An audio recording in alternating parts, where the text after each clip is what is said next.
Hello সবাইকে। SSC 2026 ব্যাচের শিক্ষার্থীদেরকে কৃষি টিউব চ্যানেলের পক্ষ থেকে সকলকে স্বাগত জানাচ্ছি। আমি কৃষি বিজ্ঞান প্রফেসর। এসএসসি 2026 ব্যাচের পরীক্ষা আগামী জুন মাসের 2 তারিখে শুরু হবে। সবকিছু ঠিক থাকলে আমরা ধরে নিতে পারি আর 1 মাসের মধ্যে তোমাদের পরীক্ষা হবে। তো এইচএসসি 2026 ব্যাচের জন্য যারা কৃষি শিক্ষার শিক্ষার্থী রয়েছে তাদের জন্য আমার কৃষি টিউব চ্যানেলে আগামী 10 দিনে 10টি ক্লাস আমরা দিব, যেখানে শর্ট কোর্সের মাধ্যমে তোমাদের প্রিপারেশনটি সম্পন্ন করার জন্য। আমি জানি তোমরা এই মুহূর্তে অন্য সকল সাবজেক্ট নিয়ে ব্যস্ত, কিন্তু কৃষি সাবজেক্টটি যেহেতু সহজেই ক্লাস পাওয়ার মতন সাবজেক্ট, সেহেতু যদি এই ভিডিওগুলো তোমরা ফলো করো তাহলে অবশ্যই তোমাদের এটি উপকার হবে এবং তোমরা সহজে জিপিএ 5 পেতে পারো, সেটি আমি নিশ্চিত করতে পারি। আমি এই ভিডিওগুলো সাজিয়েছি মূলত বিগত বছরের প্রশ্ন নিয়ে, এবং প্রশ্নের উত্তরগুলো আমি স্লাইডে দেখাবো, যাতে করে তোমরা স্লাইড থেকে যদি স্ক্রিনশট নাও এবং একটু যদি সময় দাও তাহলে কিন্তু তোমরা প্রশ্নগুলো কিভাবে উত্তর দিবে এটিও বুঝতে পারবে এবং পরীক্ষার হলে সহজেই লিখতে পারবে। তো আশা করি ভবিষ্যতে এই ক্লাসগুলোর সম্পূর্ণ সিরিজে তোমরা থাকবে। আমি প্রথম পত্র এবং দ্বিতীয় পত্র উভয়ভাবে সাজিয়েছি। তো শুরুতে আমরা দ্বিতীয় পত্র নিয়ে আলোচনা করব এবং পরবর্তীতে আমরা প্রথম পত্রে যাব। তো প্রতিদিনই আমি চেষ্টা করব ভিডিওগুলো দেওয়ার জন্য, এবং আমার কৃষি টিউব চ্যানেলে তোমরা যদি সম্পৃক্ত থাকো বা তোমরা যদি তোমাদের বন্ধু বান্ধবদেরকেও জানাতে চাও তাহলে কৃষি টিউব চ্যানেলের মাধ্যমে জানাতে পারবে, এবং ক্লাসগুলো শেয়ার করে দিলে তোমরা কিন্তু অবশ্যই এই তোমাদের বন্ধু বান্ধব বা যারা ক্লাসমেট আছে তারাও জানতে পারবে। তো আশা করি জানি এটা খুবই সহজে হবে এবং অল্প সময়ের জন্য হবে। ক্লাসগুলো খুব দীর্ঘায়িত করব না, সর্বোচ্চ 10 থেকে 15 মিনিটের মধ্যে আমি ক্লাসগুলো শেষ করব। আশা করি তোমরা আমার সাথেই থাকবে। তো চলো বন্ধুরা, আজকে আমরা আমাদের প্রথম ক্লাসে প্রবেশ করি। আমাদের আজকের ক্লাসটি দ্বিতীয় পত্রের প্রথম অধ্যায়ের বিগত বছরের প্রশ্ন নিয়ে শুরু হবে। তো চলো আমরা স্লাইডে চলে যাই। তোমাদের সকলকে স্বাগত জানাচ্ছি কৃষি টিউব চ্যানেলের পক্ষ থেকে। তো আজকে আমরা শিক্ষা দ্বিতীয় পত্রের প্রথম অধ্যায় থেকে শুরু করব। তো প্রথম অধ্যায়ে আমরা 2025 সালে দেখো বরিশাল বোর্ডে কি প্রশ্ন এসেছিল। দেখো বরিশাল বোর্ডে 2025 সালে প্রথম একটি উদ্দীপক ছিল, তাসরিফের পুকুরে রাজপুঁটি মাছ ভেসে উঠেছে। সে একটি মাছ পুকুর থেকে উঠিয়ে দেখে দেহে লাল দাগ ও ক্ষত হয়েছে। দেখো লাল দাগ এবং ক্ষত এটি কিন্তু মাছের রোগের লক্ষণ বলে দিল। তার মানে উদ্দীপকে এই লক্ষণটি কিন্তু আমাদের জন্য জরুরি, এবং এটি দেখে আমরা চিহ্নিত করবো কোন মাছের কি রোগ।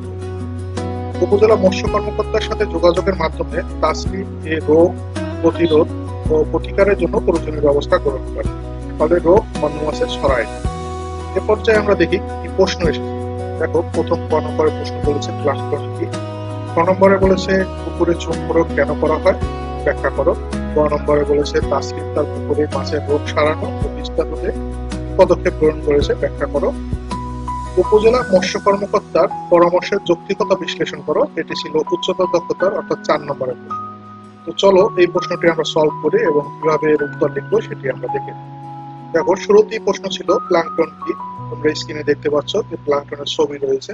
আমরা জানি প্লাঙ্কটন হলো জলজ পরিবেশে ভাসমান থাকা অতি ক্ষুদ্র উদ্ভিদ ও প্রাণী কণা, যা মাছ সহ অন্যান্য জলজ প্রাণীর প্রাকৃতিক খাদ্য হিসাবে ব্যবহৃত হয়। যে ছবিটি তোমরা দেখতে পাচ্ছ ঠিক এভাবেই কিন্তু প্লাঙ্কটন গুলো থাকে। এটি অতি আনুষ্ঠানিক। তোমরা জানো পুকুরের প্রাকৃতিক খাদ্যের জন্য আসলে প্লাঙ্কটন খুবই জরুরি।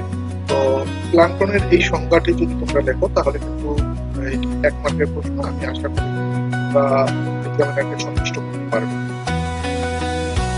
এর পরে যে প্রশ্ন ছিল যে পুকুরে চুন প্রয়োগ কেন করা হয়, যেহেতু 2 মার্কের প্রশ্ন আমরা এখানে চুন প্রয়োগের একটু শুরুতে লিখে নিব যে পুকুরে চুন প্রয়োগ করার ফলে পুকুরের পরিবেশ বা পানির গুণগত মান ভালো থাকে, যেটি জ্ঞানমূলকের যেহেতু অনুধাবনমূলক প্রশ্ন, অনুধাবনমূলকের জ্ঞানের এক আমরা পেয়ে যাবো এখান থেকে। তারপরে আমরা এখান থেকে শুরু করতে পারি পুকুরে চুন প্রয়োগের ফলে পানি ও মাটির অন্তত হ্রাস পায়, পানির গুণগত মান বৃদ্ধি পায়, ফলে প্লাঙ্কটন জন্মায়। চুন পানিতে জন্মানো জীবাণু ও পরজীবী ধ্বংস করে। চুন প্রয়োগের ফলে পুকুরের তলদেশের মাটির উর্বরতা। এখান থেকে তোমরা 3টি পয়েন্ট লিখতে পারো বা 4টি পয়েন্ট লিখলেও ভালো হবে। এরপরে আমাদের যে প্রশ্ন ছিল তাসরিফের পুকুরে রোগ সারানো ও বিস্তার রোধে কি কি পদক্ষেপ গ্রহণ করে। দেখো, তাসরিফের আমরা উদ্দীপকে দেখেছিলাম যে তাসরিফের পুকুরে মূলত ক্ষত রোগ হয়েছে, কারণ লাল দাগ ছিল এবং মাছের ক্ষত তৈরি হয়। তো এটি একটি ছত্রাক, প্রথমে ছত্রাক আক্রমণ করে, পরে ব্যাকটেরিয়া দ্বারা পচন সৃষ্টি হয়। তো সেক্ষেত্রে আমরা কি কি পদক্ষেপ নিয়েছিলাম দেখি, মাছ মৎস্য কর্মকর্তা আমাদের কি কি পদক্ষেপ নিতে পারে, অর্থাৎ এই রোগের প্রতিকার সম্পর্কে আমরা জানবো। প্রতি শতাংশে 1 কেজি জলচুন ও 1 কেজি লবণ একত্রে প্রয়োগ করতে হবে।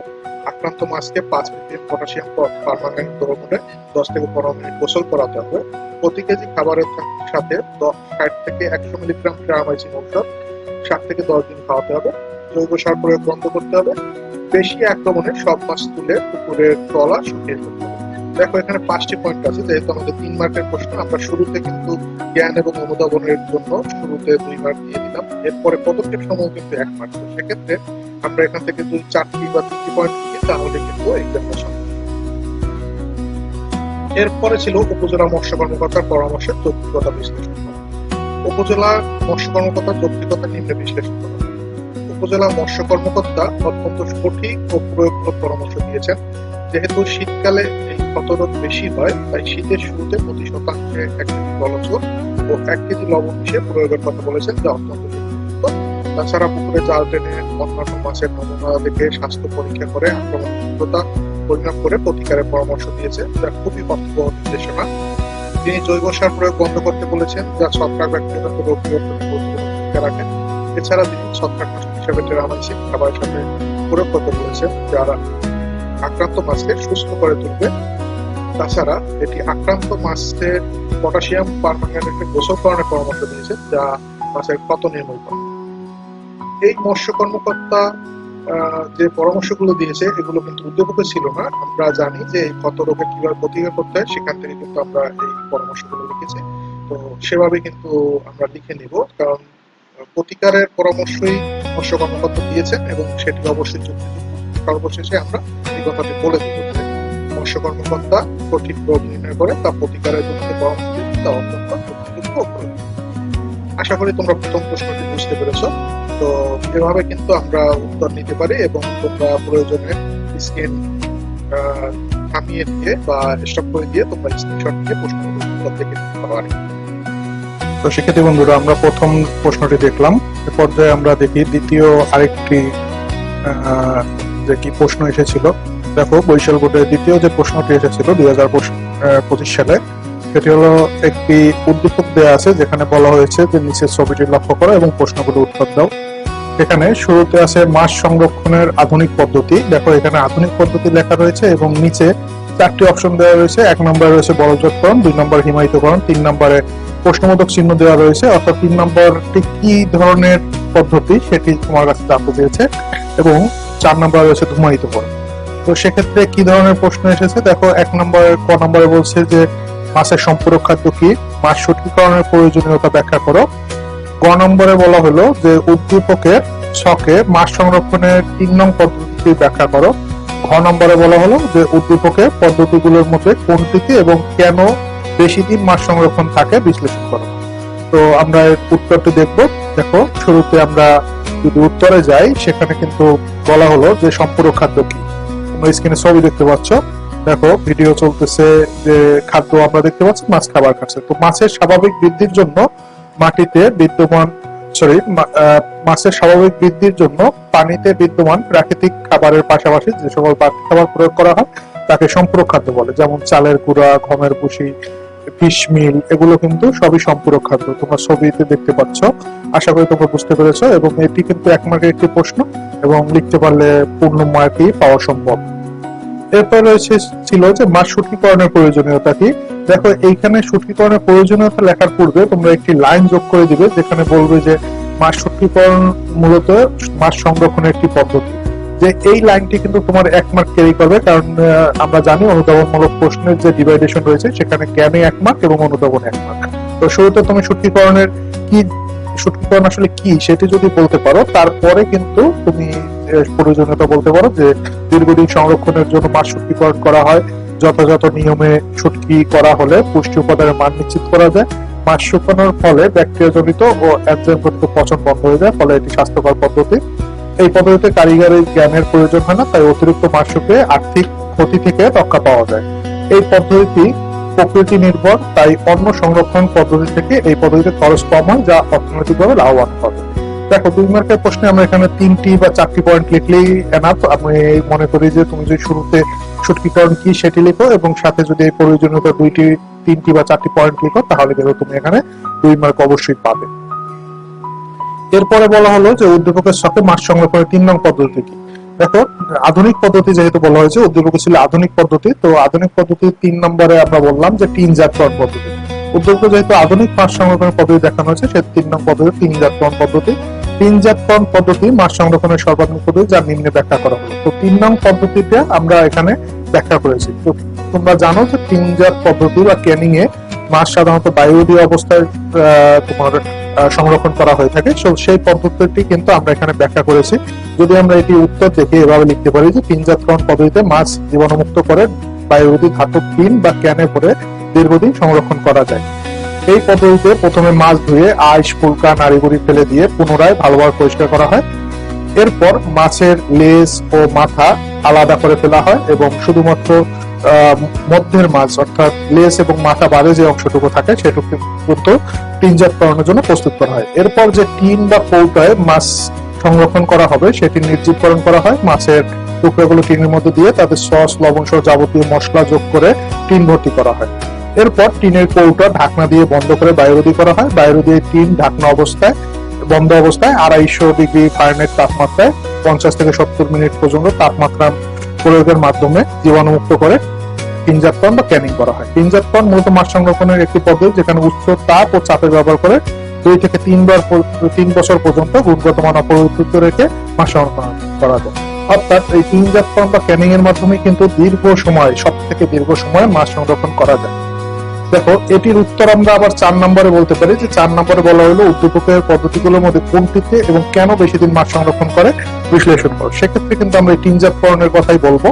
উদ্দীপকে যেহেতু আধুনিক মাছ সংরক্ষণ পদ্ধতিগুলো দেখানো হয়েছে, সেহেতু 3 নং পদ্ধতি হলো টিনজাতকরণ পদ্ধতি এবং টিনজাতকরণই কিন্তু আধুনিক সর্বাধিক পদ্ধতি, যাতে 2 থেকে 3 বছর মাছ সংরক্ষণ করা যায়। সেক্ষেত্রে আমরা এখানে গুরুত্ব কেন থাকে সেটি বলবো যে উচ্চ তাপ ও তাপ প্রয়োগের মধ্যে পর্যবেক্ষণ পদ্ধতির মধ্যে টিনজাতকরণ করা হয়, ফলে দীর্ঘদিন সংরক্ষণ করা যায়। এই পদ্ধতিটি দেখো 10টি ধাপ রয়েছে। প্রথমে রয়েছে ড্রেসিং, তারপরে প্রি কুকিং, ক্যানিং, মশলা সংযোজন, বায়ুশূন্য ও মুখ বন্ধকরণ, ধৌতকরণ, তাপ প্রয়োগ করা, ঠান্ডাকরণ, লেবেল লাগানো এবং মজুতকরণ। এই প্রত্যেকটি পয়েন্টে যদি তুমি 1-2টি করে লাইন লিখতে পারো তাহলে কিন্তু তুমি এখানে 4-4ই পাবে। অর্থাৎ এই প্রশ্নটি উচ্চতর দক্ষতার প্রশ্ন। শুরুতে জ্ঞান, অনুধাবন এবং প্রয়োগ এবং সর্বশেষ তোমার উচ্চতর দক্ষতা দেখা হয়। সেক্ষেত্রে কিন্তু তুমি পূর্ণ মার্ক পাওয়ার জন্য একটু ডিটেলস লিখবে এবং ডিটেলস লিখলে এক্সামিনার সন্তুষ্ট হয়ে তোমাকে পূর্ণ মার্ক দিবে। আমার এই স্লাইডগুলোতে কিছু বানান ভুল আছে প্রিন্টিং মিস্টেকের মতন, তো আশা করি তোমরা সেগুলো বুঝবে এবং যদি কোনো সমস্যা হয় তাহলে আমাকে কমেন্টে জানাও। যদি কোনো কিছু না বুঝো বা কোনো বানান ভুলের কারণে যদি বুঝতে না পারো তাহলে আমার কমেন্টে জানালে আমি তোমাদেরকে সেটি সরাসরি উত্তর দিয়ে চেষ্টা করবো বুঝিয়ে দেওয়ার জন্য। এরপরে আমরা 2022 সালের প্রশ্ন যদি দেখি, দেখো 2024 সালে কিন্তু কৃষি পরীক্ষা হয়নি, তো 2022 সালে যদি আমরা প্রশ্ন লক্ষ্য করি সেখানে 2022 সালের ঢাকা, রাজশাহী, চট্টগ্রাম, সিলেট, বরিশাল, ময়মনসিংহ বোর্ডে কি প্রশ্ন এসেছিল এখানে কিন্তু বলা হয়েছে নিচে চিত্রগুলো লক্ষ্য করো এবং সংশ্লিষ্ট প্রশ্নগুলোর উত্তর দাও। তো চিত্র ক আছে এবং চিত্র খ আছে। তোমরা প্রথমে এই যে চিত্র ক, এটি কিন্তু আসলে রঙিন ছবি আকারে থাকবে না, এখানে যে ছবিটি রয়েছে সেটি সাদা কালো আকারে থাকবে। তো তোমরা বুঝে নেবে যে এই যে সোজা যদি থাকে সেটি কিন্তু গলদা চিংড়ি এবং যদি রেস্টম বাঁকা থাকে তাহলে কিন্তু সেটি বাগদা চিংড়ি। তো সেক্ষেত্রে কি কি প্রশ্ন এসেছে দেখো। ক নম্বরে বলা হয়েছে সম্পূরক খাদ্য কি, পুকুরে সার প্রয়োগ করা হয় কেন ব্যাখ্যা করো, ধানের সাথে চিত্র ক এর চাষের কৌশল ব্যাখ্যা করো, চিত্র ক এবং খ এর মধ্যে বৈশিষ্ট্যগত পার্থক্য বিশ্লেষণ করো। তো আমরা এর উত্তর দেখি। দেখো সম্পূরক খাদ্যের উত্তর কিন্তু আমরা আগের প্রশ্নেই পেয়েছি, এটি একটি রিপিট প্রশ্ন ছিল। তো আশা করি তোমরা বুঝতে পেরেছো সম্পূরক খাদ্য কি এবং কিভাবে এর উত্তর লিখবে। এরপরে যে প্রশ্নটি ছিল দেখো যে পুকুরে সার প্রয়োগ কেন করা হয়। আমরা এর আগে একটি প্রশ্ন করেছি যে পুকুরে চুন প্রয়োগ কেন করা হয়, এখানে কিন্তু আমরা সার প্রয়োগের কথা বললাম। যে পুকুরে মাছের উৎপাদন বৃদ্ধির জন্য প্রাকৃতিক খাদ্য যেমন প্লাঙ্কটন প্রয়োজন হয়, প্লাঙ্কটনের আধিক্য থাকলে মাছ দ্রুত বৃদ্ধি পায় এবং উৎপাদন বৃদ্ধি হয়। তাই পুকুরে প্লাঙ্কটন অধিক পরিমাণে জন্মানোর জন্য জৈব ও অজৈব সার প্রয়োগ করা হয়। ফাইটোপ্ল্যাঙ্কটন জন্মানোর জন্য নাইট্রোজেন, ফসফরাস, পটাশিয়াম প্রভৃতি পুষ্টি উপাদান প্রয়োজন হয়। এসব উপাদান পুকুরে ঘাটতি থাকে, তাই বাহ্যিক উৎস হতে এই সব পুষ্টি উপাদান সমৃদ্ধ সার প্রয়োগ করে পুকুরে প্রাকৃতিক খাদ্যের আধিক্য নিশ্চিত করা হয়। অর্থাৎ এই যে প্রাকৃতিক খাদ্য, মূলত পুকুরে যে প্রাকৃতিক খাদ্য সেটি বৃদ্ধির জন্যই কিন্তু আমরা পুকুরে সার প্রয়োগ করে থাকি, যেটি আসলে মাছের বৃদ্ধি ঘটায়। এই কথাটুকু কিন্তু আমাদের এই সার প্রয়োগের কারণ বা সার প্রয়োগ কেন করা হয় সেটি কিন্তু আমাদের বুঝতে হবে। এই প্রশ্নটি অন্যভাবে আসতে পারে যে পুকুরে সার প্রয়োগের গুরুত্ব লিখুন, সেক্ষেত্রে একই উত্তর হবে। পুকুরে সার প্রয়োগ কেন করা হয় সেটির উত্তর একই হবে। তো আশা করি তোমরা বুঝতে পেরেছো। এর পরে যে প্রশ্নটি ছিল যে ধানের সাথে চিত্র ক এর চাষের কৌশল, যেহেতু তোমরা এই প্রশ্নটি কিন্তু আমি এখানে শর্ট করে লিখেছি, যেহেতু সময় আমরা ভিডিওতে কম পাই, তো তোমরা এই প্রশ্নটির উত্তর কিভাবে লিখবে। তো শুরুতে তোমরা কিন্তু বলবে যে ধানের সাথে চিত্র ক, আমরা উদ্দীপকে যে চিত্র ক রয়েছে সেটি মূলত গলদা চিংড়ি, তো আমরা ধানের সাথে গলদা চিংড়ি চাষের কৌশল এখানে ব্যাখ্যা করব।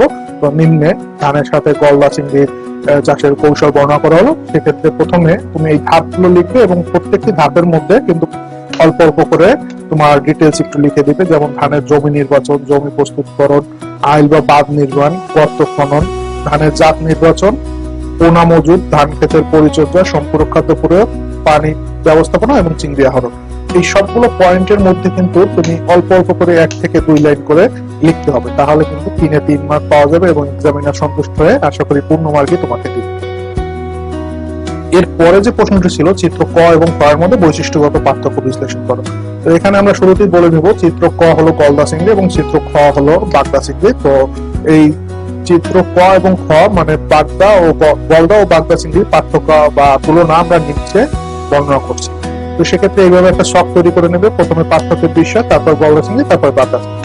এরপরে বাসস্থান, মাথা ও কার্পাস, রেস্টরুম কাটার সংখ্যা, এটনুল পুরা কাটার রাত, এভাবে 5 থেকে 6টি পয়েন্ট বা 4টি পয়েন্ট থেকে 5টি পয়েন্ট লিখলে কিন্তু তোমার 4 মার্কের প্রশ্ন পূর্ণ মার্কের উত্তর হয়ে যাবে।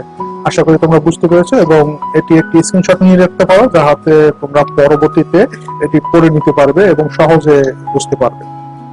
আমি এই প্রথম ক্লাসটি যেহেতু 2 ভাগে নিয়েছি, পরবর্তী ক্লাসগুলো আমি চেষ্টা করবো একভাবে নেওয়ার এবং 15 মিনিটের মধ্যে শেষ করার। আশা করি আজকের ক্লাসটি দীর্ঘ হওয়ার কারণে তোমাদের বিরক্ত হয়নি, পরবর্তীতে অবশ্যই থাকবে সাথে, যাতে আমরা ক্লাসগুলো দ্রুত সময় শেষ করতে পারি। এবং আশা করি তোমরা যদি আমার সাথে থাকো তাহলে এই ক্লাসগুলোর মাধ্যমে তোমাদের খুব অল্প সময়ের মধ্যে এই প্রিপারেশনটি সম্পন্ন হবে। তো সকলকে ধন্যবাদ, আশা করি সকলেই ভালো থাকবে এবং তোমাদের সুস্বাস্থ্য কামনায় আজকের মতো বিদায় নিচ্ছি। ধন্যবাদ।